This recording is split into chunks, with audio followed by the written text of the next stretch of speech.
There's a fire tower. Let's go check it out first. There's some sort of cabin here. Not sure what that is. Let's see if the fire tower is something we can climb up to if we wanted to. Because sometimes the structures may be deemed unsafe and they would seal it off. But let's see. Oh, it is unsafe, I guess. There's chain link fencing around it. I think they purposely took off the steps on that ladder so people won't even attempt going up this dangerous structure. So, nope, can't climb it.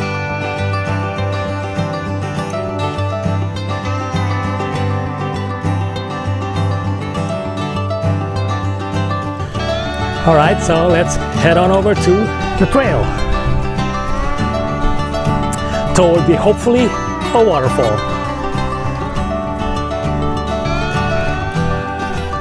Well, I know for a fact there's a waterfall on this trail because I've seen pictures of it online, but it's not a big one. It's more of a cascade on top of rocks. It did not rain the past 2 weeks, so it might be completely dry when we get there. We'll see.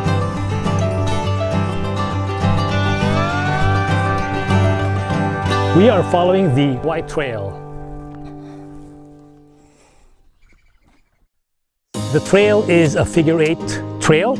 If you can imagine a loop twisted around so that you will have an intersection in the middle. That's what the trail looks like. The entire loop is 2.1 miles long, but in this hike, I'm not doing the full loop. Instead, when we get to the waterfall or where the waterfall is supposed to be, I'll turn around and head back, turning this loop into an out and back. Since we're going only to the waterfall, it might take us only about a mile to get there. So 1 mile out and 1 mile back, 2 miles. The reason I'm not doing the full loop is because at the top of the loop is a steep drop, and I don't want to make myself go through that for this hike. This is actually my second time here. I was here last week, and the reason I'm coming back today is because once I hit the rocks where the cascade is supposed to flow and found that it's dry, I turned around and went back. Then later when I came home, I checked the map again and I noticed that the cascade forms a split further up. So here I am again, hoping that once we get to the split, maybe, just maybe, there'll be some trickle of water at least. Trailblazers don't seem to be a problem at this point, but later on, some trailblazers might be tricky to spot. Don't hesitate to pause every now and then to make sure you can spot the next trailblazer before continuing on. You don't want to get lost. That happened to me last week. I've been walking for about 0.4 miles in the wrong direction until I found a house. So I checked the map and sure enough, I was off trail. So I had to double back for a total of about 0.8 mile.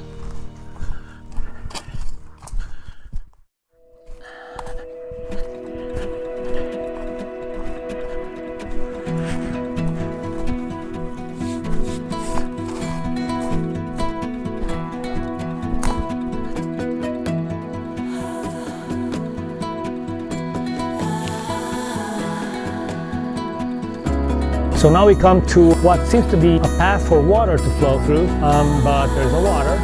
Check the map, and we'll continue on. Okay, here's another path where water might flow through, or maybe not. Looks like this is the intersection. Oh yeah, there it is. I can see the red trail up ahead, and in front of me are white trail blaze markers, so we continue on straight.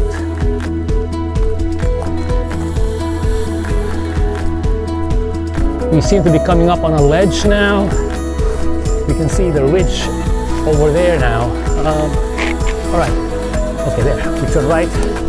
I almost went straight for the ridge. The trailblazers go this way, so we go this way. Right, I'm not sure if you can see, but over there, past those trees, is a campus. Fei Tian Academy of the Arts. It's a Chinese school for performing arts. And once you go past that building, the path takes a steep right turn. So if you look straight ahead, you won't find any trail markers, but look right, and there they are.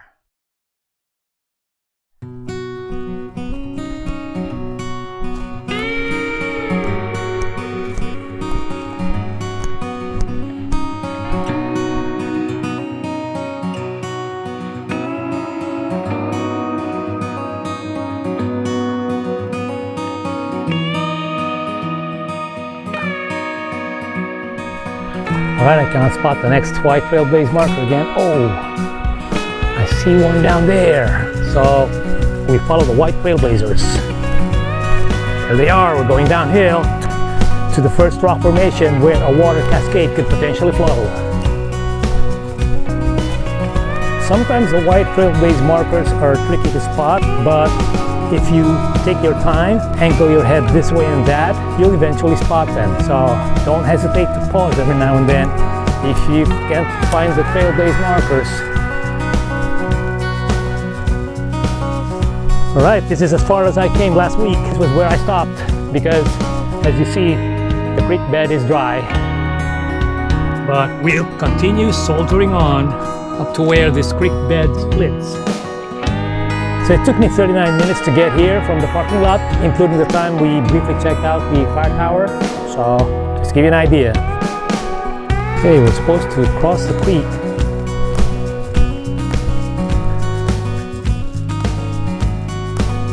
There it is. All right, white trailblaze marker, white trailblaze marker. Oh, I should have gone that way instead of coming from here. I should have gone that way. Okay.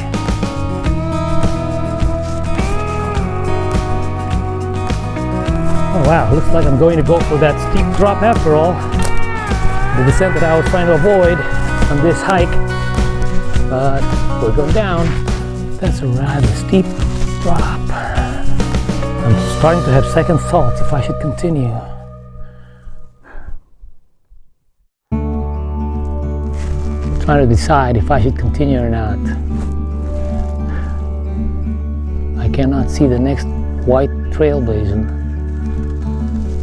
That's the last one that I can see.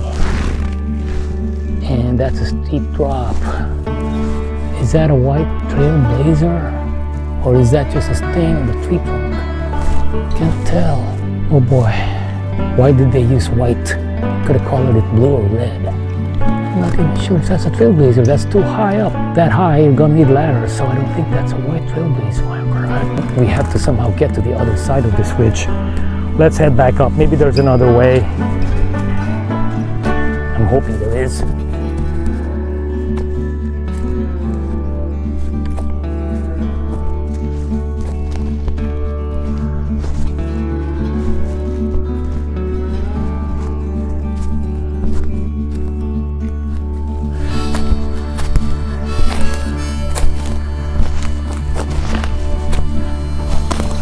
Well, what do you know? I made it to the top of the other side. Wow. This is where I'm climbing down to on the way back. There's a white trailblaze marker. Let's just see what's at the edge of this ridge, what it looks like. That is a very steep drop. It looks like if you want to get to that split, you'll have to follow the white trail, which I try to avoid because of the steep drop. So, all right. Sorry folks, but I'm calling it quits. This is as far as I go. All right, I'm gonna put away my cameras for now so that I can make it safely down there and climb back up. So I'll probably see you when I get back up where we came from. I'm back at the creek bed, made it back down safely, and now I'm gonna head back up to where I came from.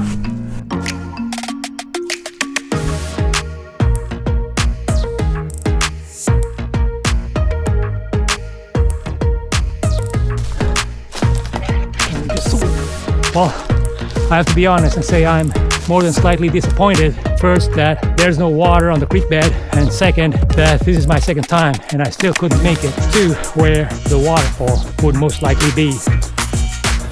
I guess that's how things go sometimes when going out on a trek, on an adventure like this. Never rule out that you might come back home empty-handed.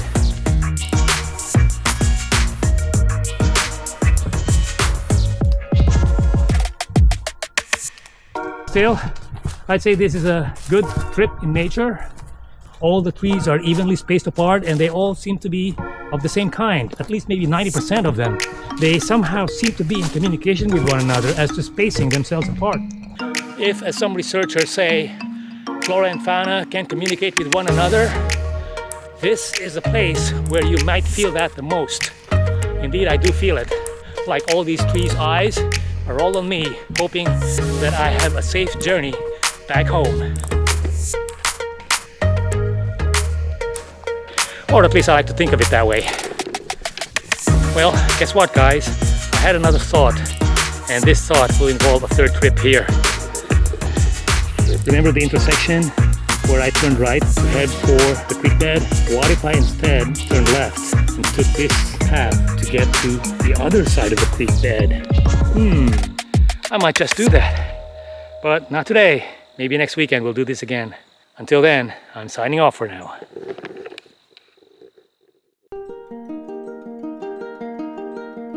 Some reviews online said that the road to the trailhead is dangerous because it consists of loose gravel on an uphill climb with sharp turns. So yeah, I can imagine this can be very dangerous in the rain and in the winter time. So if you go up here, drive carefully. On the way up and on the way down, drive on low gear so you don't keep hitting the brakes or accidentally speed up.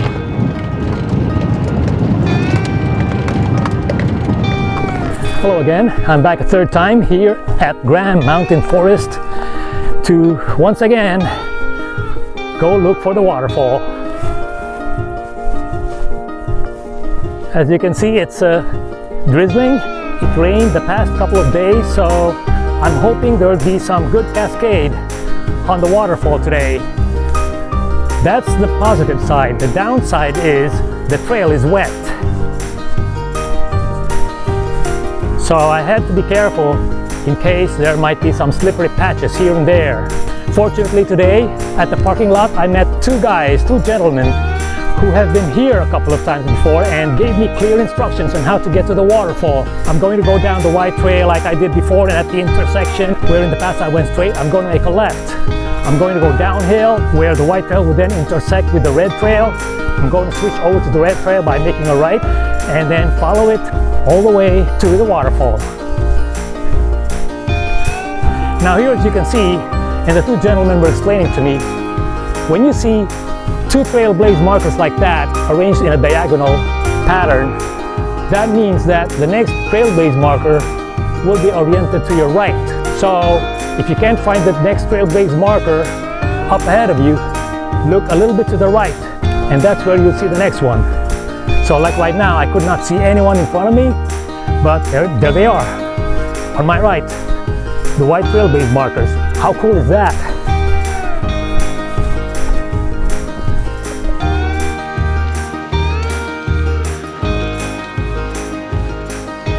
Right, we're at the intersection now. That's where I went to past two times. Now we're going to make a left for the red trail.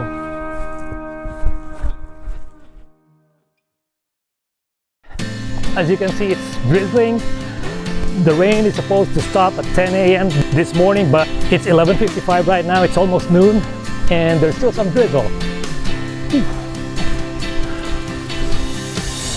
The two gentlemen at the parking lot also said they would not advise crossing the ravine on a wet day like this.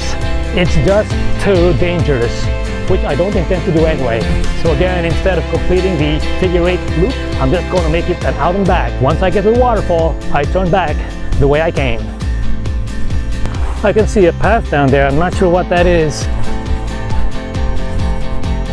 I guess we're back on the white trail.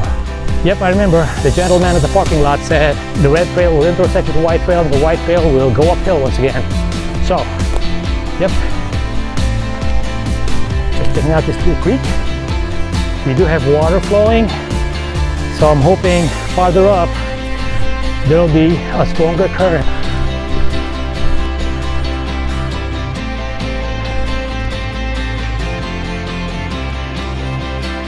White trail blaze marker.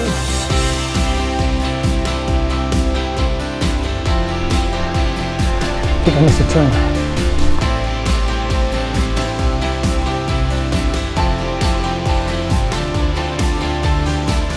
I'm still not hearing the waterfall.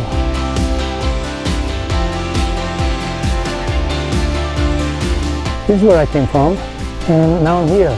The split on the creek is somewhere there, so I went past it. That's where I suspect the waterfall is. So I'm gonna go back down, and once I get to around here, I'll follow the creek bed. Hopefully that's where we'll spot the waterfall. Okay, let's do it, because I'm not hearing any water, and the white trail continues on up. So it might be a fool's errand, I don't know. We'll just have to find out. All right, I'm so sorry guys. I think that waterfall remains elusive. See, I backtracked to where the creek is, the blue line. According to this, I've gone past it, and the intersection is right here. But look, it's a steep climb to get over to the other side to where the intersection would be. So there's no way I can climb that steep ascent. I'm just following the white trail, which is right there. I don't know if you can see it, right there. I'm gonna follow it back down, and hopefully we'll find another way. If not, then again, I'm sorry guys, but there are limits to what I can do on these hikes. I'm by myself, and I don't want to take any risk tumbling down these massive rocks. All right, let's keep going.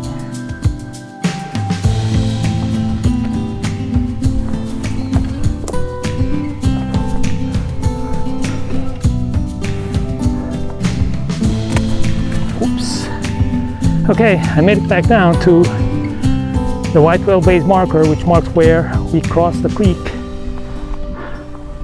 And let's look at the map. We're not exactly on top of the creek, according to alltrails.com, but close enough. That's confusing. We just came from there, and there's no way to get up there, and there was no waterfall around that area. So, all right, I guess that's it, guys. I'm sorry. I guess what can I say about this trail? It is frustrating for me, but you do get to spend a bit of time in nature, more adventure that I bargained for. Find a way to get around it. Fortunately, there's this little trail around it, so bad luck. Now we've come back to the red trail. I hope you learned something from this hike. Not all hikes are fruitful. If my memory is correct, this is the first time I failed on my mission to find a waterfall. Yeah, these parts of the woods, Grand Mountain Forest and Huckleberry Ridge nearby, are the two most difficult hikes I've been on. So I guess that says something about this place. This is only a 2.1 mile loop. It's not the distance that is challenging, it's the terrain. Well, I hope you learned something from this hike.